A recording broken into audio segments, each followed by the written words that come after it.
Hi, my stylist. Welcome to part 2 of 2, where I'm going to show you how I put together this beautiful casino backdrop. In part 1, it was all about the treat table, how I put it together, where I got everything from, so be sure to check that out first. Welcome to Event Styles LLC. We'll be bringing the style to your events. So the first thing I'm going to do is actually go ahead and set up the stand. This stand I got from Amazon, from eMart.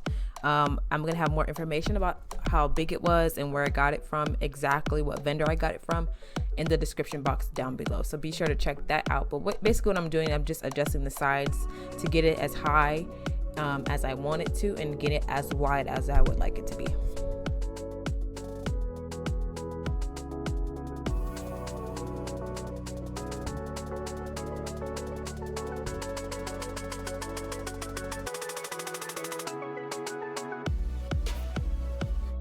So now I'm going to take this gold fringe and I'm going to start attaching it to the actual frame itself. Now the great thing about this fringe is that it comes with a sticky adhesive on the back of it.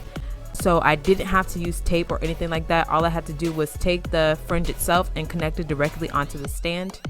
And it was easy peasy lemon squeezy. But I will say you have to be careful with this because I did step on it a little bit when I was stepping it up. And if you can see, there's a little bit of fringe on the bottom because it was so thin that just by me stepping on it for a split second caused it to fully rip. So be very careful because these things are very fragile and they can't really take that much movement or they'll just start to fall apart. Now I'm going to go ahead and attach the second set of fringe that I bought, also from Amazon.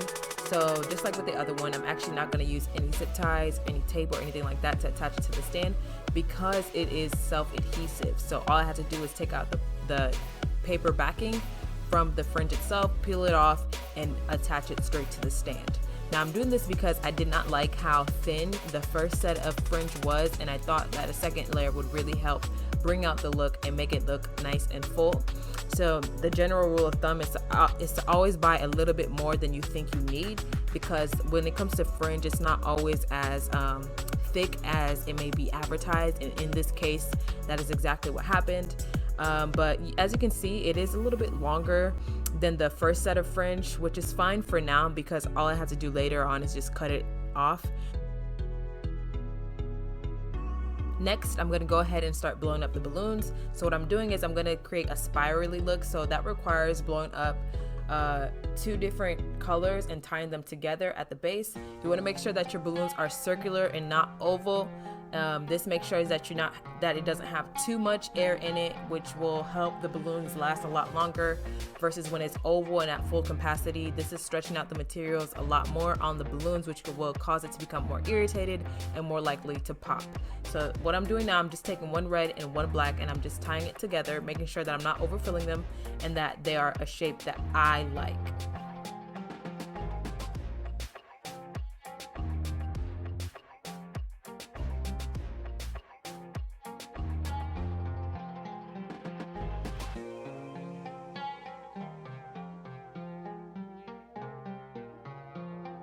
Once I had the desired number of balloons that I wanted, I'm going to go ahead and start attaching it to the stand. So in order to create the spiral look that I wanted, you have to have a pattern with the quad itself, which is a red black look, or whatever color that you actually want to do. So all I do is I create the look within the quad, which is the red black, and then I'm just going to attach it onto the stand itself in a way that it looks like it's creating a swirl.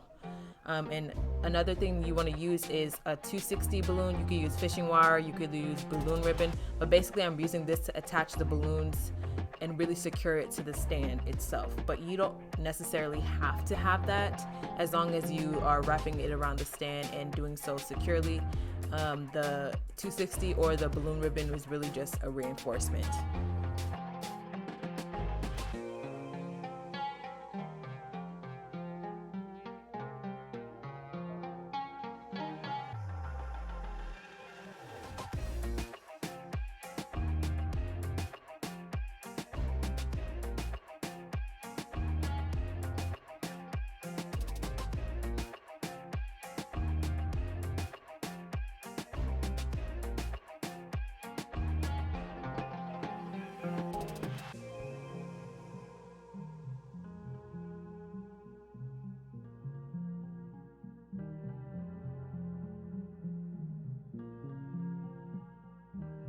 On the other side, I'm pretty much just doing the same thing.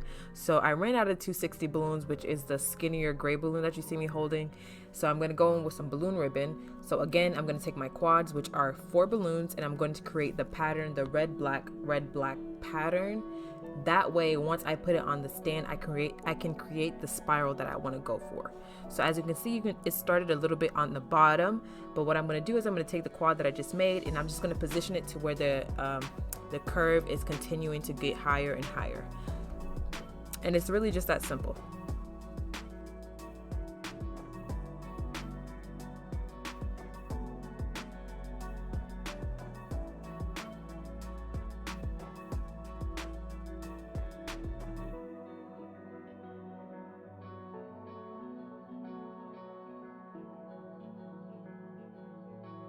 These specialty balloons are also from Amazon. I got it included into a package, the same package that I actually got with the fringe. So what I'm doing is I'm trying to figure out how to make do with the amount of balloons that I have left.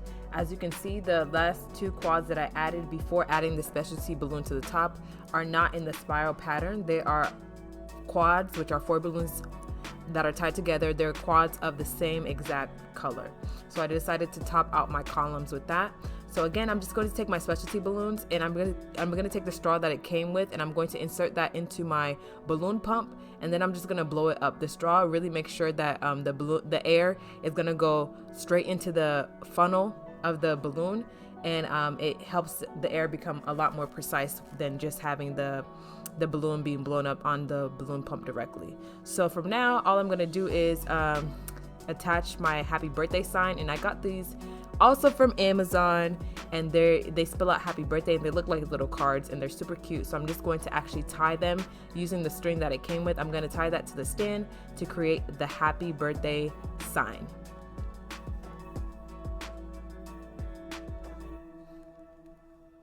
I did have to take an extra step to make sure that they weren't tangled, which didn't take much time at all, and make sure that the fringe wasn't blocking any of the letters.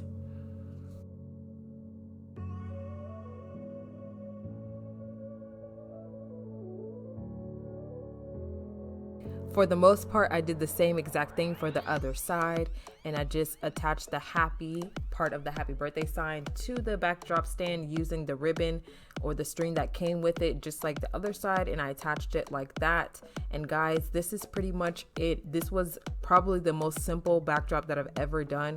So easy to put together, and it takes little to no time.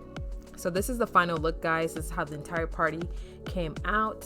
I love the backdrop, and if you haven't done so already, be sure to check out part 1 where I went over this amazing treat table. Thank you so much for sticking around with me to the very end. I appreciate you more than you'll ever know.